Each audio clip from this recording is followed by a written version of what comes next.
બીજો શ્લોક બરોબર ને? યાત્વા નીલોત્પલ શ્યામમ રામમ રાજીવલોચનમ જાનકી લક્ષ્મણોપેતમ જટામુકુટમંડિતમ. યાત્વા નીલોત્પલ શ્યામમ, નીલકમળના જેવી જેમની શ્યામ મૂર્તિ છે. રામમ રાજીવ લોચનમ, રામ કમળ સરખા નેત્રવાળા છે.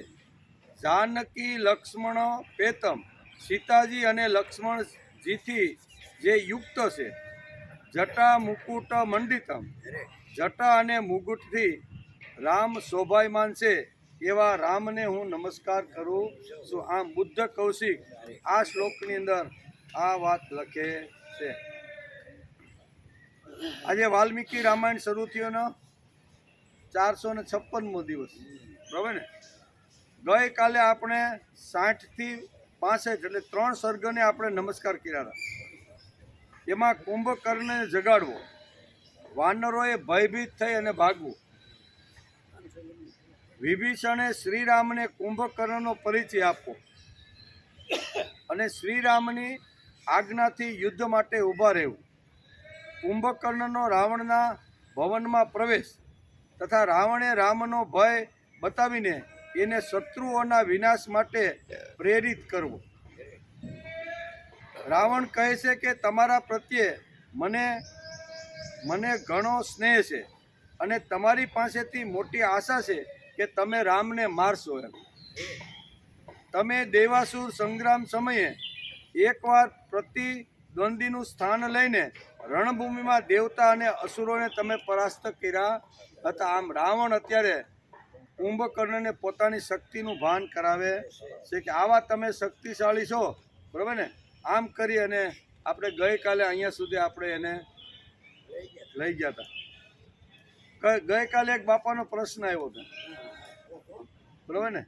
એ કે રાવણ સાથે કુંભકર્ણે આટલી બધી વાતો કરી. એમ કઈ વાતો કરી? કે તમે સીતાનું હરણ શા માટે કર્યું, એ બધું આવશે, બરાબર? સીતાનું હરણ તમે શા માટે કર્યું, લડવા શા માટે ગયા, આ બધી. તો અહીં જે વખતે જગાડી અને કુંભકર્ણ પૂછે છે કે લંકામાં કોઈ એવું વિઘ્ન આવ્યું છે કે જેથી તમારે મને જગાડવાની જરૂર પડી, ત્યારે એના જે સચિવ હતા ને એ જાગ્યા પછી સચિવે એને બધી જ વાત કરી દીધી કે હું સૂતો હતો ત્યારે કઈ કઈ ઘટના તમે મને સમજાવો. અને સચિવે એને પંચવટીમાંથી સીતાનું હરણ કર્યા પછી, બરાબર ને, જે ઘટનાઓ ઘટી, મંત્રીઓ સાથે રાવણે બેઠક કરી અને મંત્રીઓની અંદર ઘણી બધી ચર્ચાઓ થઈ. વિભીષણે સત્યના માર્ગ ઉપર ચાલવાનો રાવણને આવી રીતનો પ્રયત્ન કર્યો. રાવણ એના ઉપર ક્રોધિત થઈ ગયો અને એને લંકામાંથી કાઢી મૂક્યો. આ બધી જ વાતો સચિવે એને કુંભકર્ણ જ્યારે જાગ્યો ત્યારે આ બધી જ વાતો એને સમજાવી દીધી. નહીતર કાલ આપને થોડી ગડમથલ થાય કે આ હૂતો તો અને આ બધું આને પ્રશ્ન કેમ કરે છે કે તે સીતાને પાછી કેમ ન સોંપી અથવા હરણ શા માટે કર્યું. તો એના સચિવ હતા એ આપણે ગઈકાલે જોતા હતા. અને સચિવે જગાડ્યા પછી સચિવને ઘણા બધા પ્રશ્ન પૂછે અને એ પ્રશ્નમાં સચિવ બધી આ વાત એને સમજાવી છે કે પંચવટીમાંથી હરણ કર્યું ત્યાંથી શરૂઆત કરી અને વિભીષણને મંત્રીમંડળમાંથી કાઢી અને બહાર ધકેલી દીધો. એ બધી વાતો એણે સમજાવી હતી. આજે આપણે 63મો સર્ગ. કુંભકર્ણે રાવણને એના કૃત્યો માટે ઠપકો આપો અને એને ધૈર્ય આપતા યુદ્ધ વિશે ઉત્સાહ પ્રગટ કરવો. આમાં જ આવશે બધું આપણે, બરાબર ને? કે કુંભકર્ણને આટલી બધી ખબર કેમ પડી, હૂતો તો એમ. તો એની વાત આ સચિવે બધી એને સમજાવી હતી. એ વાતો આમાં આવવાની છે. તસ્ય રાક્ષસ રાજસ નિશસ્ય પરિદેવિનમ કુંભકર્ણો ખભામેદં વચનમ પ્રજહાસ ચ. રાક્ષસ રાજ રાવણનો આ વિલાપ સાંભળીને કુંભકર્ણે ખખડીને હસવા લાગ્યો અને આમ બોલ્યો.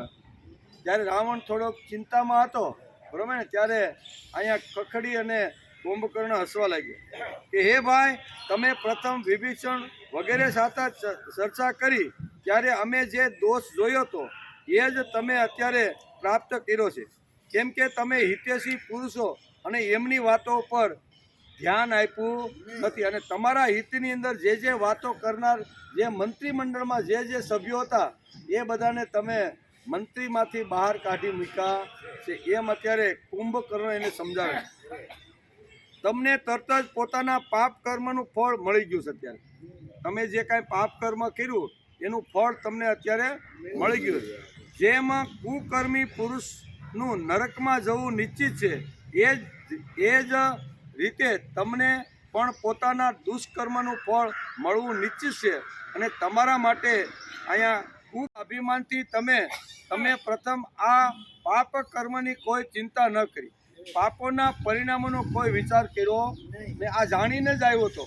એના કહેવાય એના મંત્રીએ જ્યારે એને વાત કરી, એના સચિવે, કે આટલા માટે તમને જગાડવામાં આવ્યો છે, અને જગાડતા પહેલાં પછી જે પ્રશ્નો પૂછ્યા છે એના બધા જવાબો સચિવે એને આપ્યા છે. એટલે આ બધું જાણીને આવ્યું છે. નહીંતર આપણે એમ થાય જગાડ્યા પછી આ 200 માટલા દારૂ પીને અહીંયા પહોંચી ગયો છે, તો આને ખબર કેવી રીતે પડી કે આ બધા કુકર્મ કરીને બેઠો છે અને પછી મને જગાડવા માટે આવ્યો? આ ખબર કેમ પડી? તો સચિવે બધી જ એને ત્યાં જે કાંઈ પ્રશ્ન પૂછ્યા હતા એની પંચવટીથી શરૂઆત કરી અને વિભીક્ષણનો રાજ્યમાંથી ત્યાગ કરીને જે કાંઈ વાતો હતી એ બધી જ વાતો સચિવે એને સમજાવી દીધી હતી.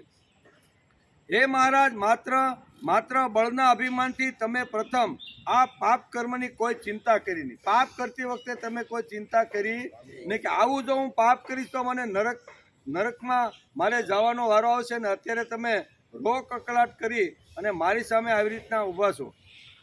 જે ઐશ્વર્યના અભિમાનથી પહેલાં કરવાના કાર્યો પછી કરે છે અને પછી કરવાના કાર્યો પહેલાં કરી નાખે છે, એ નીતિ અનીતિ તમે જાણતા નથી. પહેલું જે કાર્ય તમારે જે કરવું છે તમે કર્યું નથી. તમારા હાથમાં સત્તા આવી, સંપત્તિ આવી, બરાબર, મોટી વિશાળ આવી રીતની લંકા જેવી નગરી તમારા હાથમાં આવી, તો એ નગરીમાં રાજા બન્યા પછી તમારે પ્રથમ જે કાંઈ કામ કરવું જોઈએ એ તમે કામ કર્યું નહીં. તમે તો સત્તા અને સંપત્તિ આવ્યા પછી પાપ કર્મ અને અધર્મ ઉપર ચાલીને સમાજમાં સત્યનો નાશ કરવા માટે તમે બધા કુકર્મો કર્યા છે. એટલે તમારા માટે તો નરક નિશ્ચિત થઈ ગયેલું છે. આમ કુંભકર્ણ વારંવાર કહે છે, અને વાલ્મીકી ઘણા બધા શ્લોકની અંદર અહીંયા એનું આવી રીતનું કરે છે. યોગ્ય દેશ કાળ ન હોય ત્યારે વિપરીત સ્થિતિમાં જે કાર્યો કરવામાં આવે છે એ સંસ્કારહીન અગ્નિમાં હોમેલા ભવિષ્યની જેમ માત્ર દુઃખનું જ કારણ બને છે. જે રાજા સચિવોની સાથે ચર્ચા કરીને ભય, ક્ષય, વૃદ્ધિ તથા સ્થાન રૂપે ઓળખાતા સામ, દામ અને દંડ એ ત્રણેય કર્મોના 5 પ્રકારના પ્રયોગોનો ઉપયોગ કરે છે, એ જ ઉત્તમ નીતિ માર્ગ પર પ્રતીતિ છે એમ સમજવું જોઈએ. અને એની જગ્યાએ તમે ઉત્તમ જે તમારા નગરની અંદર તમારા મંત્રીમંડળમાં જે સારા સજ્જનો તમને પાપથી દૂર રાખે, અધર્મથી દૂર રાખે અને તમને સત્ય જે વાત હતી છે, કાર્યને આરંભ કરવાનો ઉપાય. કાર્યનો આરંભ જે વખતે કરતા હોય એ વખતે માણે વિચાર કરવો જોઈએ કે આ કાર્ય કરવાથી, આ કર્મ કરવાથી આનું શું પરિણામ આવવાનું છે. બીજી વાત છે પુરુષ અને દ્રવ્યરૂપી સંપત્તિ. જેની પાસે પુરુષોની પણ શક્તિ હોય અને દ્રવ્યની પણ શક્તિ હોય, તો એ જે માનવ શક્તિ એની પાસે જે આવે છે અને દ્રવ્યરૂપી જે શક્તિ આવે છે, એ બંને શક્તિઓ મળ્યા પછી કયા માર્ગે વાપરવી એનો વિચાર માણસે કરવો જોઈએ. ત્રીજી વાત છે દેશકાળનો વિભાગ. ચોથી વાત છે વિપત્તિને ટાળવાનો ઉપાય. જ્યારે વિપત્તિ આવે છે ત્યારે ટાળવાનો માણસે પ્રયત્ન કરવો જોઈએ. અને પાંચમી વાત છે કાર્યની સિદ્ધિ. આ 5 પ્રકારના યોગ અહીં વાલ્મીકીએ લખ્યા છે, અને 5 પ્રકારના યોગની વાત અત્યારે કુંભકર્ણ રાવણને સમજાવી રહ્યો છે. કેટલો વિદ્વાન હશે અથવા કેટલી વાત સાંભળ્યા પછી ક્યાં કેવી રીતનું વાત કરવી ને, આ બધી વાતો અત્યારે અહીંયા સમજાવવાનો પ્રયત્ન કરે છે. જે નરેશ નીતિશાસ્ત્ર અનુસાર મંત્રીઓની સાથે ક્ષય વગેરેના ઉપયુક્ત સમયનો વિચાર કરીને એ મુજબ કાર્ય કરે છે અને પોતાની બુદ્ધિથી સુહૃદોને પણ ઓળખી લે છે, એ જ કર્તવ્ય અકર્તવ્યનો વિવેક કરી શકે છે.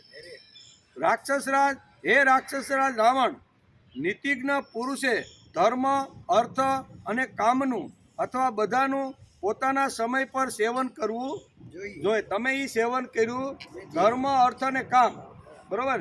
મોક્ષ એટલે ઊંઘ, એ 4 વાતો છે એને બધાને 6 કલાક શાસ્ત્રકારોએ આપી દીધી. એટલે કે ધર્મ, અર્થ અને કામ, એમાં જે સમય મળેલો છે એ સમયે માણસે કાર્ય કરી લેવું જોઈએ. એટલે કે ધર્મ, અર્થ અને કામ બધાના પોતાના સમયસર સેવન કરવું જોઈએ. અથવા ત્રણેય દ્વંદ્વનું ધર્મ,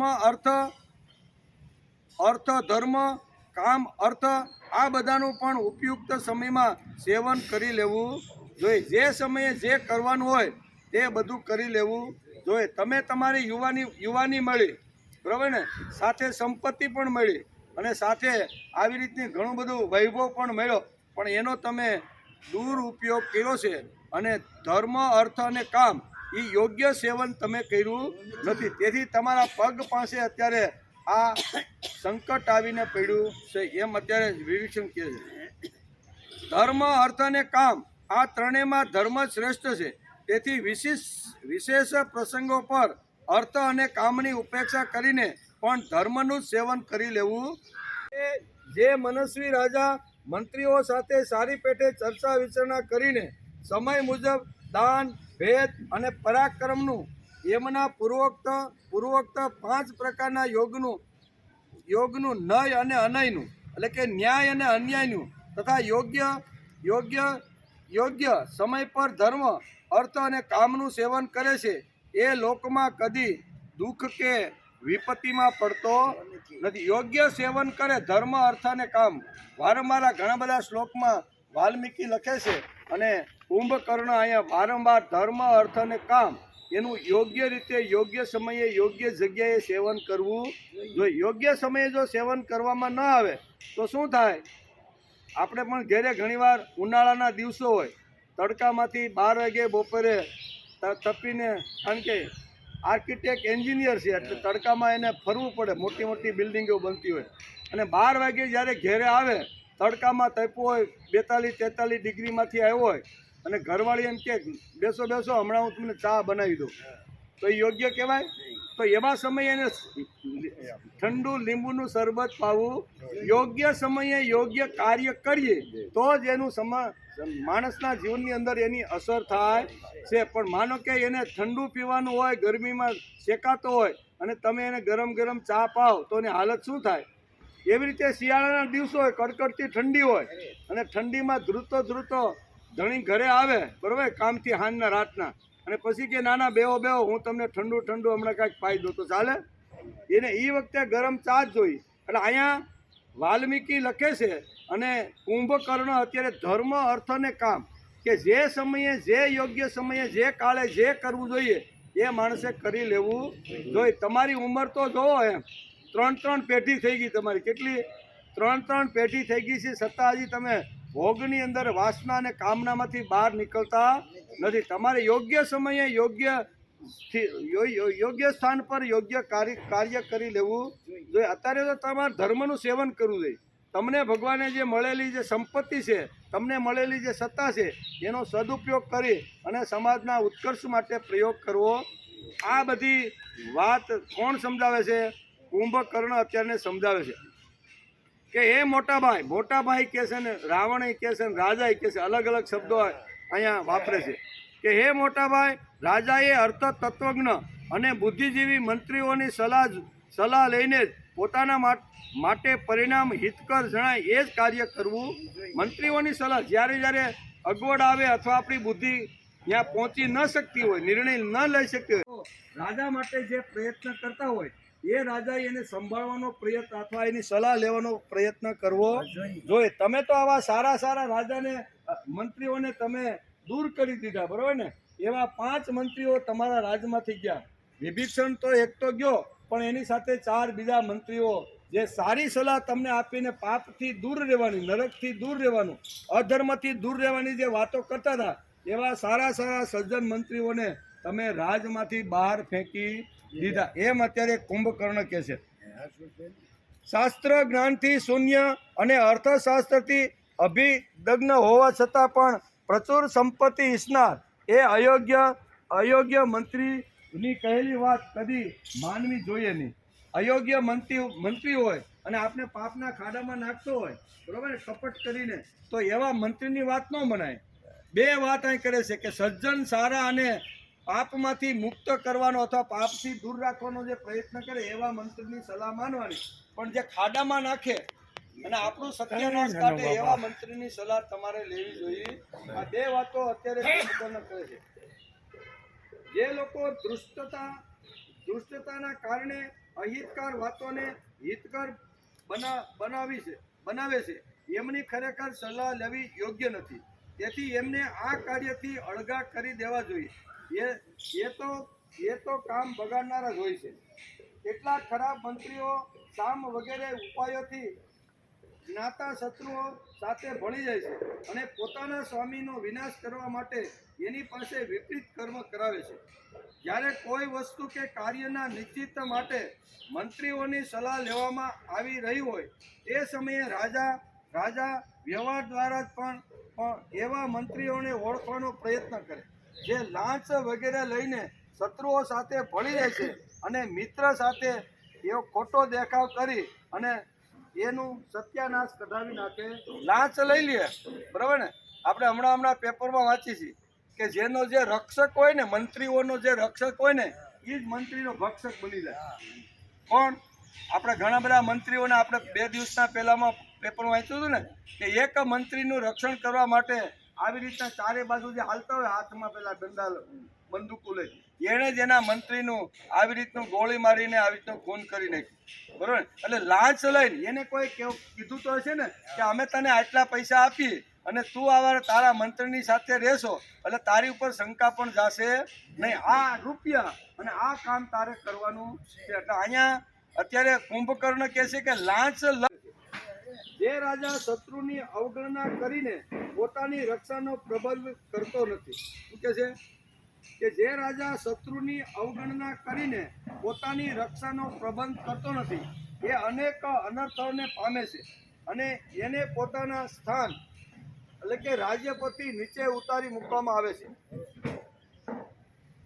યદુક્તમ મિહતે પૂર્વ પ્રિયાયા મે તુ ન જુતે તદેવ તો હિતમ વાક્યમ યતે યચી તથા ગુરુ. તમારી પ્રિય પત્ની મંદોદરી અને તમારા નાના ભાઈ વિભીષણે તમને પહેલા કહ્યું હતું એ જ આપણા માટે હિતકાર હતું. પછી તમારી ઈચ્છા હોય તેમ કરો. શું કહે છે? આ બધી અત્યાર સુધીની જે વાતો હતી બધી એને રાવણના મહેલની અંદર કુંભકર્ણે બધી સમજાવી દીધી કે તમે કેવા પાપ કર્મ કરી અને નરકમાં જવાની તૈયારી કરી રહ્યા છો.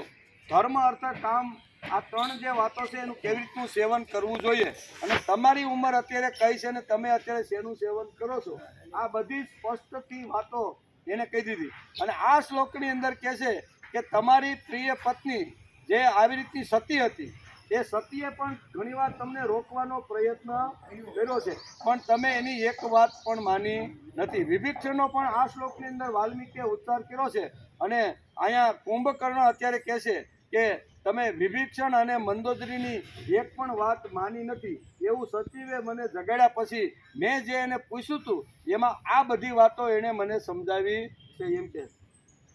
એટલે કે તમારી પ્રિય પત્ની મંદોદરી અને નાના ભાઈ વિભીષણે મને તેમને પહેલા કહ્યું હતું એ જ આપણા માટે હિતકાર હતું. તેમને કીધું હતું એ આપણા માટે હિતકાર હતું પણ તમે એક પણ વાત માની નહીં. વાલ્મીકીએ તો આ રીતે લખે છે પણ તુલસીદાસ તુલસીકૃત રામાયણમાં પણ મંદોદરી એ જે ઠપકો આપ્યો કોને, દશાનંદ રાવણને પતિને, એનું પણ અહીંયા તુલસીદાસ બહુ સરસ તુલસીકૃત રામાયણમાં લખે છે કે કહું ભક્તિ પથ નહીં સંત કહી અસ નીતિ દશાનન ચોથે પન જાય નૃપવન કાનન તાસુ ભજનું કીજીએ ત ભરતા જો કરતા પાલક સહરતા. શું કે છે? સંત મંદોદરી જે વખતે સ્ત્રીઓનું હરણ કરવા માટે લંકામાંથી જ્યારે બહાર પુષ્પક વિમાન ઉપર જ્યારે જાય છે અને એ વખતે એને અટકાવી અને કહે છે કે સંત કહી અસ નીતિ દશાનન. દશાનન એટલે રાવણ. કે હે રાવણ, સંત મહાત્માઓની નીતિ છે એનું સ્મરણ કરી અને બાકીની જિંદગી વનની અંદર કુટિયા બનાવીને અને પ્રભુનું સ્મરણ કરતા કરતા જે આપણું પોષણ કરે છે, જે આપણે સંભાળે છે, જે રાત દિવસ જોયા વગર આપણે તો ખાઈને ગસગસાટ ઊંઘી જાય છે, પણ અંદર બેસીને જે આપણો ખોરાકનું પાચન કરી કચરો દૂર કરી અને લોહી બનાવીને નસે નસની અંદર જે વહેતું રાખે છે, એવા પ્રભુનું સ્મરણ કરતા કરતા બાકીની જિંદગી વનની અંદર ચોથી અવસ્થામાં માણસે પૂર્ણ કરવી. આવી સરસ મજાની મંદોરી તમારી જે સતીઓની અંદર પણ જેનું સ્થાન છે એવી સતી સ્ત્રીનું પણ તમે માન્યું નથી. અહલ્યા દ્રૌપદી સીતા છે ને, અહલ્યા દ્રૌપદી સીતા તારા મંદોદરી તથા પંચકમ નામ સ્મરે નિત્યમ મહાપાતક નાશન. મહાપાતકમાંથી નાશ કરનાર આ 5 સત્યો છે, એના રોજ માણસે સ્મરણ કરી લેવા જોઈએ. આવી પતિવ્રતા સ્ત્રી જે તમારા કુકર્મને રોકી અને તમને સતમાર્ગ તરફ લઈ જવાનો જે પ્રયત્ન કરે છે, નરકમાંથી ખેંચી અને તમને સ્વર્ગ સુધી પહોંચાડવાનો જે પ્રયત્નશીલ તમારી જે અર્ધાંગની જે મંદોદરી છે, એની પણ તમે એક પણ વાત માની નહીં. કોણ કહે છે? કુંભકર્ણ આવી રીતનું એને સમજાવે છે. અને પછી વિભીષણની વાત કરે છે કે વિભીષણે પણ તમને ખૂબ જ સમજાવવાનો પ્રયત્ન કર્યો છે. વિભીષણે કહ્યું શું કીધું હતું આ અત્યારે એને યાદ અપાવું કે મને બધું મારા મંત્રી મારી સાથે સચિવ આવ્યા હતા, એને આખી કહાની મને સમજાવી દીધી છે કે જે વખતે આવી રીતના રાજસભામાંથી વિભીષણને કાઢવામાં આવ્યો અને શા માટે કાઢવામાં આવ્યું એવું જ્યારે સચિવને પૂછ્યું કે આવા સરસ સાત્વિક મંત્રીને સભામાંથી કેમ દૂર કરવામાં આવ્યો, ત્યારે અહીંયા કુંભકર્ણને જે સચિવે વાત કરી હતી એ જ વાત અત્યારે કુંભકર્ણ યાદ કરી અને અહીં રાવણને કહે છે. વિભીષણે કહ્યું કે હે રાજન મારી બુદ્ધિ વિભીષણે કહ્યું કે હે રાજન તમારી બુદ્ધિ ભ્રમિત થઈ ગઈ છે, તમે ધર્મના માર્ગ પર નથી, અધર્મના માર્ગ પર છો. આવું ભર સભાની અંદર વિભીષણે જ્યારે રાજા રાવણ એટલે કે તમને કીધું હતું, બરાબર, મને બધી જ આ તમારી વાતો સાંભળવા મળી ગઈ છે, એટલે આવી વાત કરી હતી. આમ તો મારા મોટા ભાઈ હોવાના કારણે તમે પિતા સમાન આદરણીય છો, મને જેમ કહેવું હોય તેમ કહી દો, પણ હું જે તમને કહું એ બધું કડવું જ લાગશે, પણ અંતે તમને એ સુખકારક લાગશે. આવી વાત પીજો. આમ વારંવાર વિભીષણ તમને દરેક સભા 3 વખત વિભીષણે તમને સીતા અને રામના ચરણમાં સોંપી દેવાનો આવી રીતે વાત કરેલી, પણ વિભીષણની એક પણ વાત તમે માની નથી. વિભીષણ કહેતા હતા કે હંમેશા પ્રિય લાગનારી મીઠી મીઠી વાતો કહેનારા લોકો તો સુગમતાથી મળી જાય છે, પરંતુ જે સાંભળવામાં અપ્રિય હોય પણ પરિણામે હિતકારી હોય આવી વાત કહેનારા ખૂબ જ ઓછા મળે છે. તેથી તમે આવી રીતનું જ્યારે વિભીષણ તમને કહેતો હતો ત્યારે તમે એને મારી અને દૂર હટાવી દીધો છે. હે મોટા ભાઈ, તમે રાક્ષસ એટલે કે પ્રાણીઓને સંહાર કરનારા, સમસ્ત પ્રાણીઓને સંહાર કરનારા, કાળના વશમાં બંધાઈ ચૂક્યા છો. આવી હિતકારી વિભીષણની વાણી હતી એ તમે માની નથી. જેમ આગ લાગી ગઈ હોય એ ઘરની જેમ તમે નષ્ટ થઈ રહ્યા છો, આવી દશામાં હું તમારી ઉપેક્ષા કરી શકતો નથી. આવી હિતકારી વાતો જ્યારે વિભીષણ તમને કહેતો હતો ત્યારે પણ તમે એને લાત મારી અને લંકાની બહાર તમે એને કાઢી મૂક્યો. શ્રીરામના સુવર્ણ આભૂષિત બાણ પ્રજ્વલિત અગ્નિ જેવા તેજસ્વી અને તીક્ષ્ણ છે. હું શ્રી રામના બાણોથી તમારું મૃત્યુ જોવા ઈચ્છતો નથી, તેથી તમે સીતાને હેમખેમ રામના ચરણની અંદર સોંપી દો. આમ વિભીષણ વારંવાર તમને કહેતો હતો, પણ એની પણ એક વાત તમે માની નથી. આમ કુંભકર્ણ વિભીષણના શબ્દો યાદ કરી અને અત્યારે લંકાપતિ રાવણને કહે છે, જો સૂર્ય કે વાયુ તમારી રક્ષા કરે, ઇન્દ્ર કે યમ તમને ખોળામાં સંતાડી દે, અથવા તમે આકાશ કે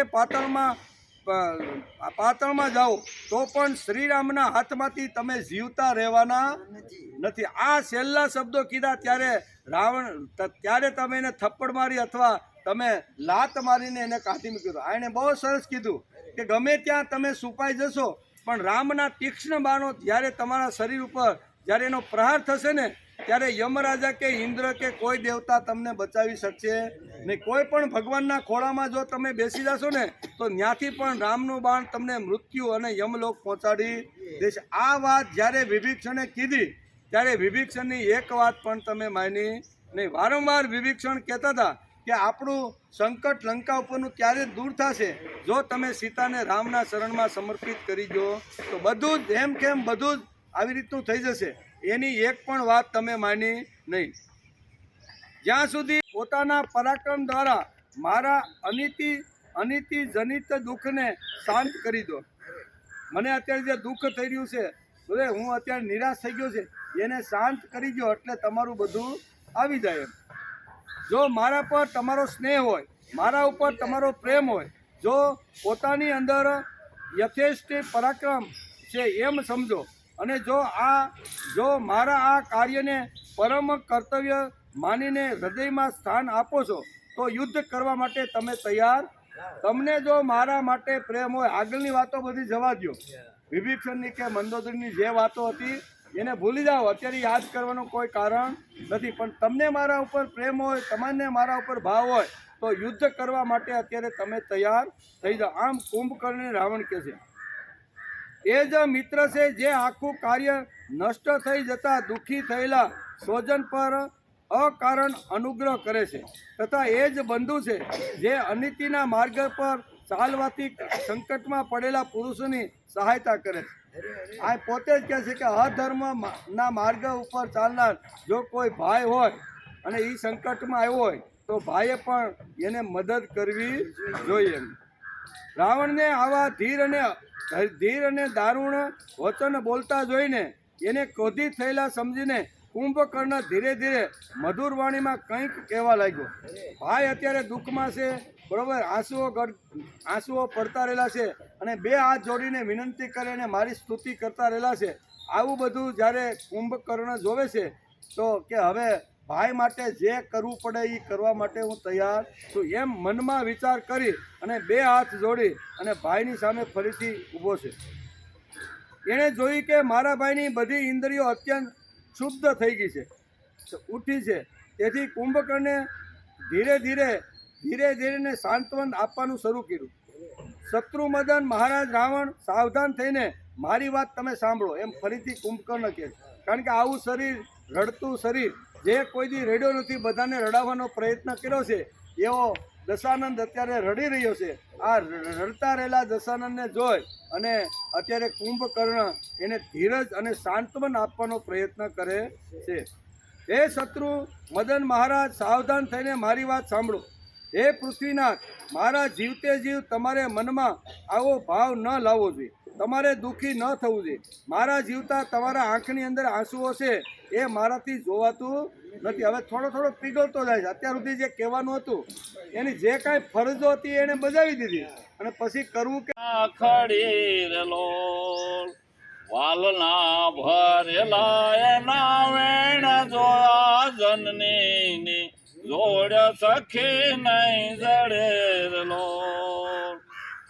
હર ગુથેલા એના હીરનારલો અયો હે મત કેરી હેલ જોડા જનની જોડ સખી નહીં મળેલો.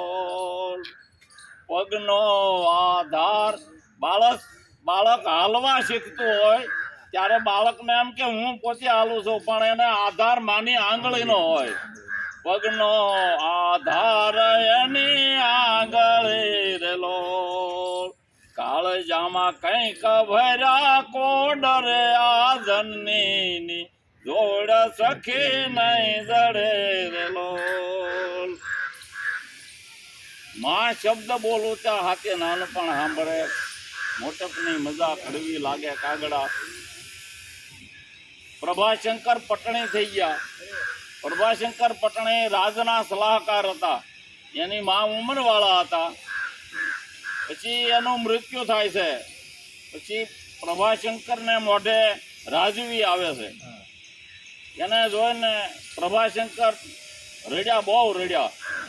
મહારાજ રાજવી કે પટણી સાહેબ તમે મા તો ઉંમરવાળા હતા, તો હવે તમારે એટલું બધું રડવાનું હોય તો પ્રભાશંકર જવાબ આપે, પટણી સાહેબ તો તમે બધાય કહો છો, પણ મારો તુકારો ગયો એ મને રડવું આવે છે. ઓફિસમાં બેઠો લાકડીને ટેકે ટેકે આવે, પ્રભા હાલ બેટા જમી લે, વાળું ટાણું થઈ ગયું છે, એટલે આ મારો તુકારો ગયો. ને માં ગઈ. હા, એ મને તકલીફ છે. આ કવિતા મેં ભણતા ત્યાં આવતી છે કે નહીં?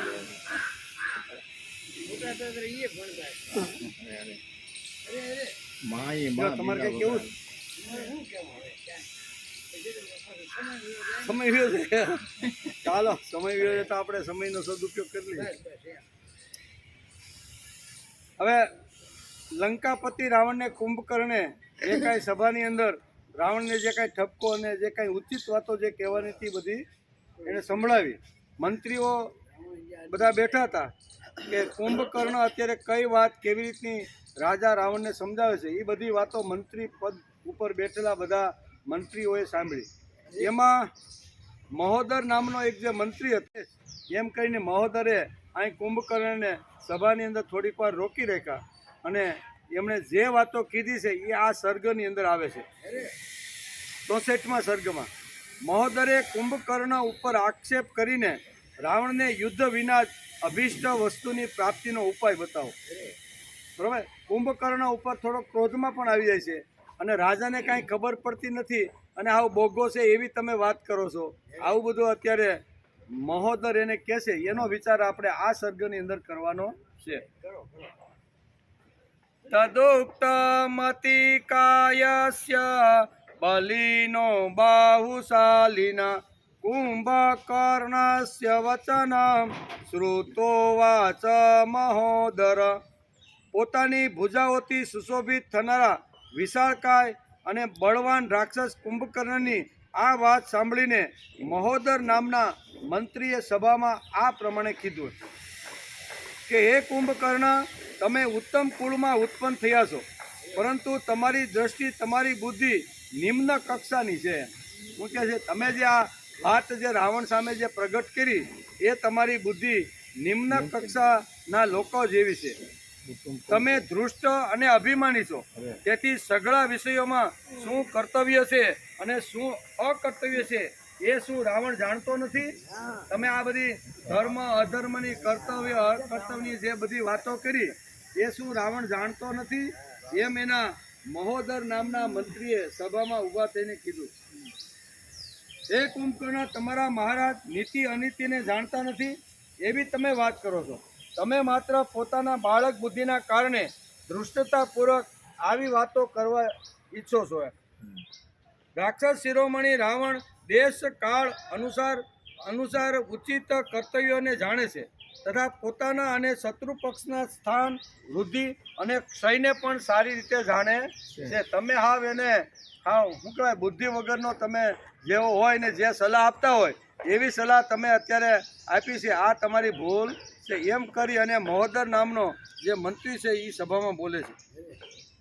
જેણે વૃદ્ધોની ઉપાસના કે સત્સંગ કર્યા નથી અને જેની બુદ્ધિ મૂર્ખ લોકો જેવી છે, એવો બળવાન પુરુષ પણ જે કર્મ કરી શકતો નથી, જેને અનુચિત સમજે છે તેવા કર્મને કોઈ બુદ્ધિમાન પુરુષ કઈ રીતે કરી શકે છે? જે અર્થ, ધર્મ અને કામને તમે જુદા જુદા આશ્રય સ્થાનમાં જે તમે રાવણને જે બતાવ્યું છે, પણ આટલા 18 પુરાણો લખ્યા, મહાભારત જેવા 1 લાખ શ્લોકનો સંગ્રહ કરી અને મોટું કાવ્ય રચ્યું, જેણે ઉપનિષદો અને વેદોને સારી રીતે સમજી અને એનું આવી રીતનું જે કર્યું છે, એવા મહાપુરુષ વેદવ્યાસ 2 હાથ ઊંચા કરીને કહે છે. શું કહે છે? ઉર્ધ્વ એટલે ઊંચા, ઉર્ધ્વ બાહુ એટલે હાથ.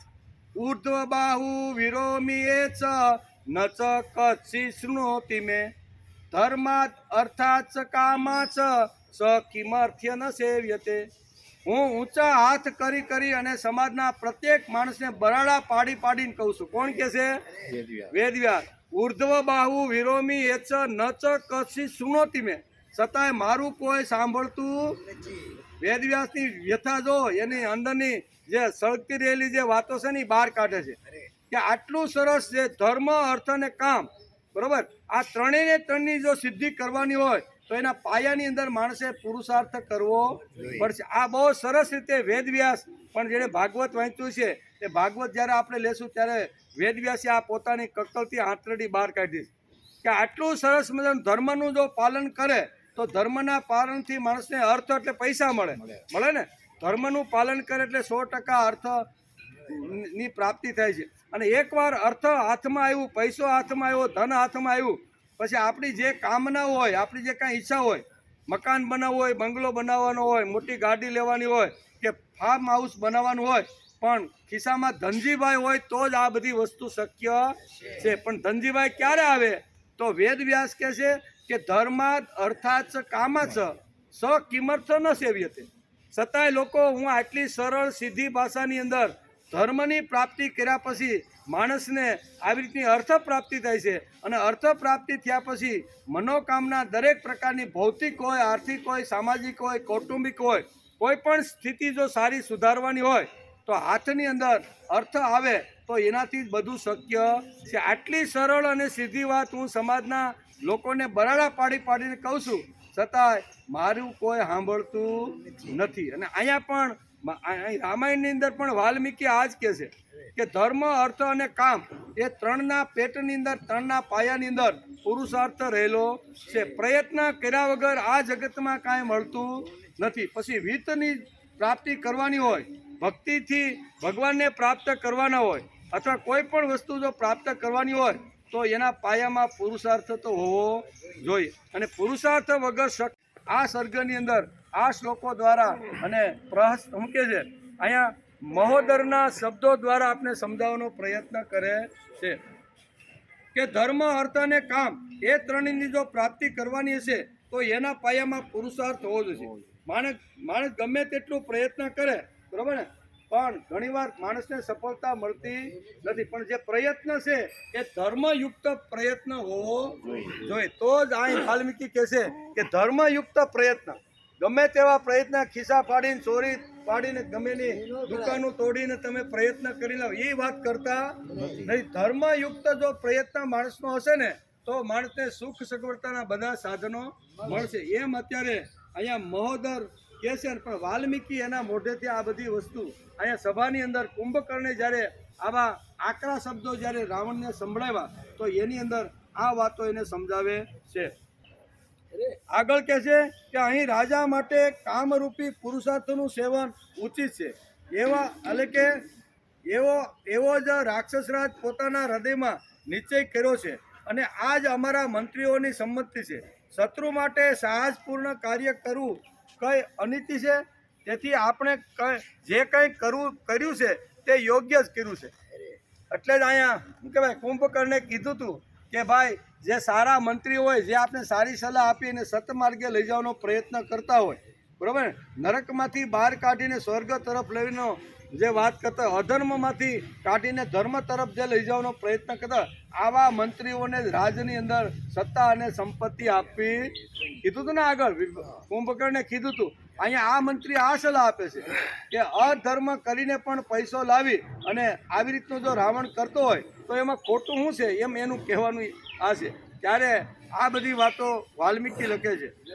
તમે યુદ્ધ માટે એકલા તમારા પ્રસ્થાન કરવા માટે જે કારણ આપ્યું છે, પોતાના મહાન બળ દ્વારા શત્રુને પરાસ્ત કરી દેવાની જે ઘોષણા કરી છે, એમાં પણ અસંગત અને અનુચિત વાત કહેવામાં આવી છે. એ હું તમારી સામે મૂકું છું. આમ આવી રીતનો મહોદર નામના જે મંત્રી છે એ વાત કહે છે, જેમણે પહેલા જનસ્થાનમાં અત્યંત બળવાન રાક્ષસોને હણી નાખ્યા હતા, એ જ રઘુવંશી વીર શ્રીરામને તમે એકલા કઈ રીતે પરાસ્ત કરશો? તમે કીધું કે હું એકલો જાઉં, બધા વાનરોને ખાઈ જાઉં, રામ અને લક્ષ્મણનું માથું કાપી અને રાવણના ચરણમાં ધરી દો. આ તમે જે વાત કરી હતી, તો જેણે 14,000 રાક્ષસોનો જે જનસ્થાનની અંદર એકલા જાતે જેણે સંહાર કરી નાખ્યો છે, એવા રામ અને આ બધું હાથની અંદર ભાલોણ બતા, આ તો ખરેખર છત્રપતિ શિવાજી છે. પણ આગળ બેઠેલો જે વયોવૃદ્ધ માણસો હોય છે એ સમજે છે કે આ પાત્રમાં એ અત્યારે ભલે રાજા થઈને શિવાજી થઈને આવ્યો, પછી બીજું જ્યારે નાટક શરૂ થાય ને ત્યારે તો કેવો ચપરાસી થઈને એ આવશે. એ બાળકને ખબર નથી, બાળક બુદ્ધિ ન હોય એ તો કે આ બરોબર છે એમ કે, પણ એનો એ માણસ જ્યારે બીજું પાત્ર લઈને જ્યારે બીજું હલકું કામ કરતો હોય ત્યારે વસ્તુ કહેવાનો કે બાળક બુદ્ધિ ના હોય એ માની લેશે કે ખરેખર આ જ શિવાજી છે. પણ આ લોકો જે બુદ્ધિશાળી માણસો હોય છે એ માનતા નથી કે આજે આ રોલની અંદર અત્યારે આવ્યો છે, બીજો રોલ આવશે ત્યારે એનું પાત્ર બદલી જશે. એટલે અહીં કહે છે કે તમે તો બાળક બુદ્ધિ જેવા છો. એટલે કે આપણી આ આખી સેના પણ જો કોઈ અજય શત્રુનો સામનો કરવા ઊભી થાય તો એનું જીવન પણ સંશયમાં પડી જાય છે. તેથી હે તાત, યુદ્ધ માટે તમારા એકલા જવું યોગ્ય લાગતું નથી. તમે એકલા જવાની વાત કરી એ યોગ્ય નથી. જે સહાયકોથી સંપન્ન અને પ્રાણોને હોડમાં મૂકીને શત્રુઓનો સંહાર કરવા દઢ નિશ્ચય હોય એવા શત્રુને તદ્દન સાધારણ બનીને કયો અસહાય યોદ્ધો એને વશ કરવાની ઈચ્છા રાખે છે. હે રાક્ષસ શિરોમણી કુંભકર્ણ, મનુષ્યમાં જેમની બરાબરી બીજો કોઈ કરી શકે એમ નથી, જે ઇન્દ્ર અને સૂર્ય સમાન જેવો તેજસ્વી છે, એ શ્રીરામ સાથે યુદ્ધ કરવાનો અભરખો તમને કઈ રીતે આવ્યો? શું કહે છે કે આવો અભરખો તમને કઈ રીતે આવ્યો?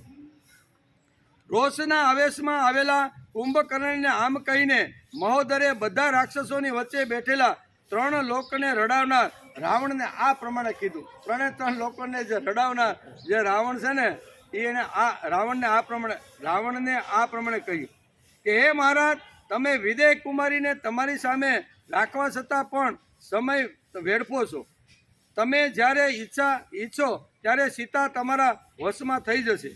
હે રાક્ષસરાજ, મને એક એવો ઉપાય સૂઝ્યો છે જે સીતાને તમારી સેવામાં ઉપસ્થિત કરીને જ રહેશે. તમે એ સાંભળીને પોતાની બુદ્ધિથી એના પર વિચાર કરો. અને અત્યારે યુદ્ધ કરવાની આપણને કોઈને જરૂર નથી. હું તમને ઉપાય બતાવું. યુદ્ધ કર્યા વગર સીતા તમારી રાણી બની જાય અને લંકાની પટરાણી બની અને તમારી સેવામાં હાજર થાય એવો એક ઉપાય મારા મગજમાં આવ્યો છે. એટલે લડવાની અત્યારે કાંઈ જરૂર નથી. અહીંથી શાંતિથી બેસો અને હું જે પ્રમાણે કહું એ પ્રમાણે સમજાવે છે.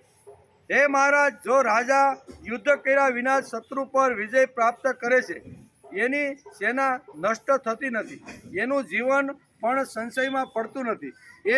એ પવિત્ર અને મહાન યશસ્વી બનીને દીર્ઘકાળ સુધી લક્ષ્મી અને ઉત્તમ કીર્તિનો ઉપભોગ કરે છે.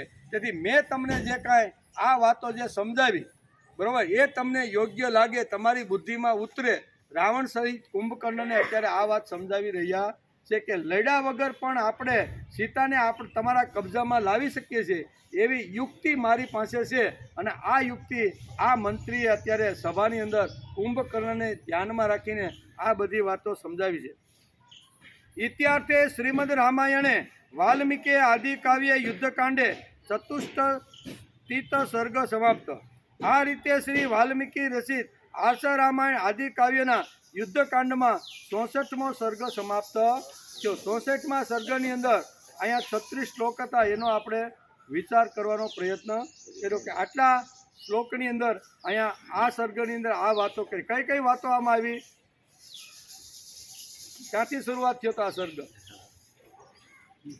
સૌજી બાપા, આ સર્ગની શરૂઆત ક્યાંથી થઈ હતી?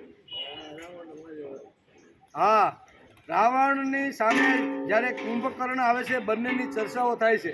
ચર્ચાના અંતે પછી નક્કી કરે છે કે કાંઈ વાંધો નહીં, ભાઈ તરીકે હું લડવા માટે જઈશ. એમાં જે કાંઈ વાતો હતી નીકળીને એમાં એક મંત્રી ઊભા થઈ અને એને કીધું, યુદ્ધ કર્યા વગર, યુદ્ધ લડ્યા વગર હું તમને આ લંકાની પટરાણી સીતાને બનાવી દઉં એવો ઉપાય, એવો કિમિયો મારી પાસે છે. એ કિમિયાની વાત કરી કે યુદ્ધના મેદાનમાં જવાનું નથી, પણ જાહેરની અંદર તમે આ 5 યોદ્ધાઓ અહીંયા શું કહેવાય કુંભકર્ણની સાથે એવી રીતના લોહી લુહાણ કરો અને બજારની અંદર ફેરવો અને તમારે અંબાડી ઉપર બેસી જવાનું, હાથની અંદર સોનામોર રાખવાના. જે યુદ્ધની અંદર વિજેતા થઈને આવ્યા છે એને સારી રીતે ઉપહાર કરી અને એનું સન્માન તમારે કરવાનું છે. આમ કરતાં કરતાં જો આપણે સીતા પાસે અશોક વાટિકામાં પહોંચી જશું અને પછી ત્યાં પહોંચ્યા પછી તમારે કહેવાનું, રાવણને કહે છે કે રામ અને લક્ષ્મણ તો યુદ્ધભૂમિમાં હણાઈ ગયા છે. આ 5 રાક્ષસો, બળવાન રાક્ષસો એને હણી નાખ્યા છે. આ વાત તમારે ત્યાં સીતાની આગળ કરવાની છે.